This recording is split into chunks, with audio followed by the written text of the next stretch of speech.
Good morning everyone. What is the date today's? Today's date is 27 October 2020 and day Tuesday.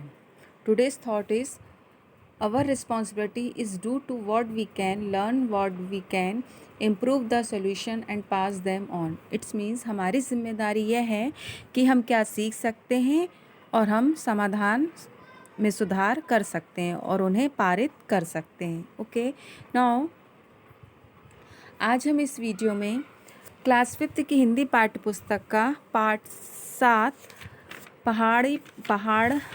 पहाड़ पुत्री गौरा देवी इस chapter की exercise करेंगे. इससे पहले की वीडियो में मैं आपको ये चैप्टर एक्सप्लेन कर चुकी हूँ. तो आइए हम स्टार्ट करते हैं. सबसे पहले हम देखेंगे शब्दार्थ. ओके,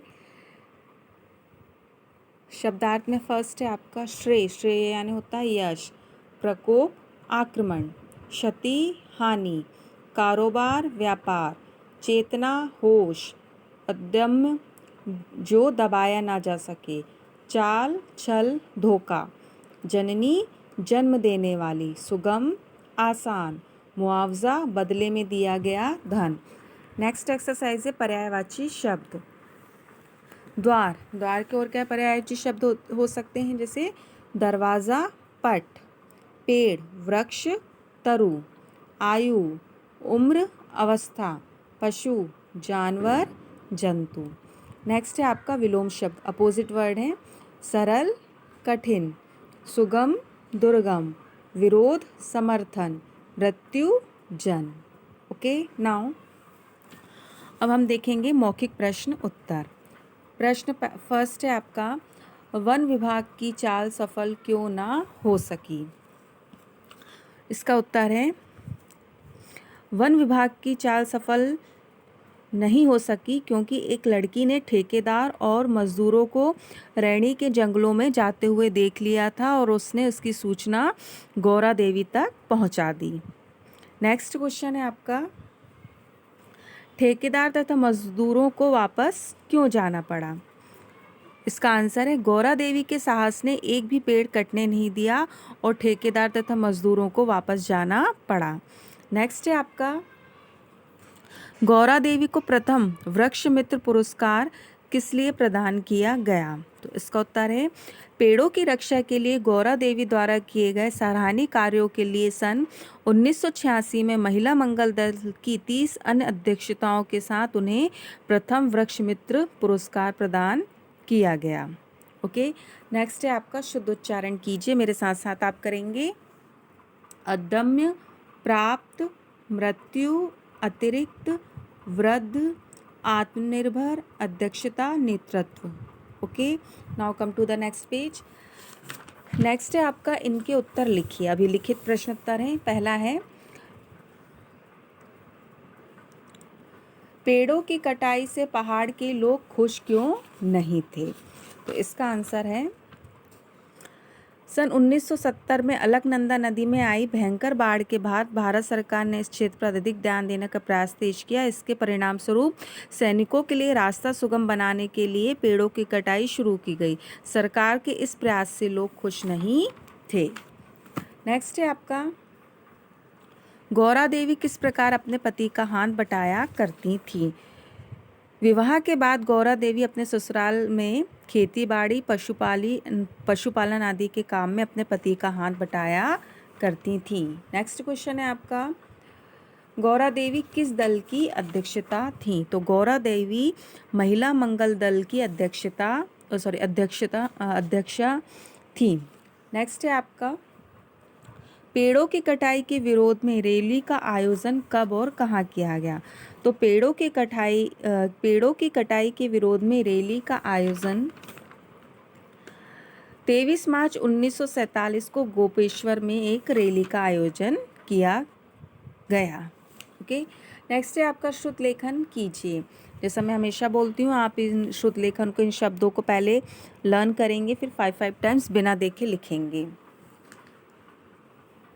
अदम्य, वृद्ध, आत्मनिर्भर, प्रशासन, नेतृत्व, दौरान, निर्देश, आकर्षित, पर्यावरण. ओके, आप इन शब्दों को बिना देखे लिखिएगा 5 टाइम्स. नेक्स्ट है आपका सही गलत. सही कथन पर हमको हैप्पी इमोजी और गलत कथन पर सैड इमोजी बनाना है। फर्स्ट है आपका गौरा देवी का विवाह 12 वर्ष की आयु में हो गया था, गलत। उनका विवाह 11 वर्ष की आयु में हुआ था। गौरा देवी ने अपने बेटे को आत्मनिर्भर बनाया, यस, उन्होंने अपने बेटे को आत्मनिर्भर बनाया, तो ये सही। रैली में गौरा देवी महिलाओं का नेतृत्व कर रही थी, यस, ये भी सही है। गौरा देवी ठेकेदार और मजदूरों से डर गईं, गलत। वो डरी नहीं, बल्कि उन्होंने अपने साहस से उनका सामना किया। नेक्स्ट है आपका सही शब्द चुनकर वाक्य पूरे करने हैं। गौरा देवी ने खालिस्तान तक शिक्षा प्राप्त की, तो यहाँ पर ये आ गया आपका फर्स्ट, 5वीं तक शिक्षा प्राप्त कर ही ली। पहाड़ की इस बेटी पर मुसीबतों का पहाड़ टूट पड़ा। लोग पहाड़ एवं पेड़ों का महत्व समझते थे। नेक्स्ट एक्सरसाइज है, नीचे कुछ उत्तर दिए गए, उनके हमें प्रश्न बनाना है। ये उत्तर है, हमें उन्हें प्रश्न बनाना। जैसे कहा है, गौरा देवी का जन्म सन 1925 में चमोली जिले के लाता गांव में हुआ था, तो हम इसका प्रश्न बनाएंगे, गौरा देवी का जन्म कब तथा कहाँ हुआ था। नेक्स्ट है आपका सन 1962 के भारत चीन युद्ध के बाद भारत सरकार का ध्यान चमोली जिलों पर गया, तो इसका प्रश्न बनाएंगे, सन 1962 के भारत चीन युद्ध के बाद भारत सरकार का ध्यान किस जिले पर गया।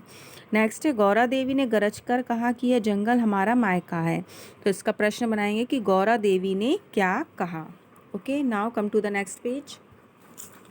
कारकों के संबंध को प्रकट करने वाले चिन्हों को विभक्ति या परसर्ग कहते हैं। मैं आपको ये विभक्ति का एक वीडियो बनाऊंगी, व्याकरण का आपको सेंड करूंगी। अभी आपको मैं बता देती हूँ कि परसर्ग या विभक्ति क्या होते हैं।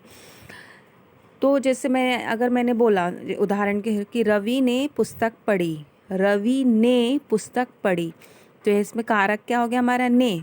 मैं नानी को पत्र लिख रहा हूँ, तो इसका कारक हो गया को। सांप को लाठी से मत मारो, को और से इसका कारक चिन्ह है।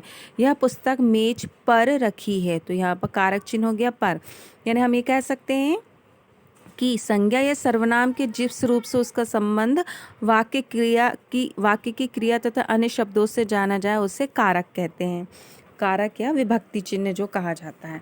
तो जैसे इसमें दिखा है कि निम्नलिखित गद्यांश में परसर्ग को रेखांकित कीजिए, है ना, परसर्ग यानी वही कारक चिन्ह। जैसे इसमें लिखा, पेड़ों की रक्षा के लिए गौरा देवी द्वारा किए गए सराहनीय कार्यों के लिए सन 1986 में महिला मंगल दल की 30 अध्यक्षताओं के साथ उन्हें प्रथम वृक्ष मित्र पुरस्कार प्रदान किया गया। तो जैसे ये देखिए मैंने लगाया के, यहाँ भी के, में, को, यहाँ भी का है, को, का, ये सब क्या है हमारे विभक्ति चिन्ह यानी परसर्ग जिनको कहते हैं। जो ये देखिए के, देखिए के, यहाँ भी के, में, की, के साथ, का, की, ये सब क्या है हमारे परसर्ग चिन्ह हैं। आप इन्हें बुक में से देखकर अंडरलाइन कर लीजिए।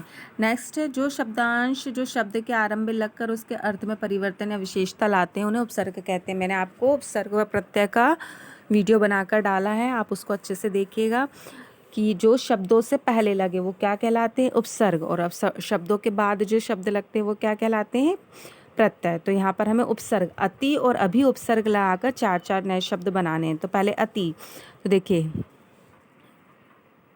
यहाँ पे देखिए जैसे बना एक अतिरिक्त, अत्याचार, अति उत्तम, अत्यधिक। अब यहाँ पे अभी से जैसा हो गया अभिलाषा, अभिशाप, अभियोग, अभिमान। ये देखिए जैसे यहाँ अभी आप देख रहे हैं ना, अभी ये शब्दों से सब पहले लगे हैं, ये अति है ना, तो ये शब्दों से पहले लगे हैं, तो ये सब क्या है हमारे उपसर्ग हैं।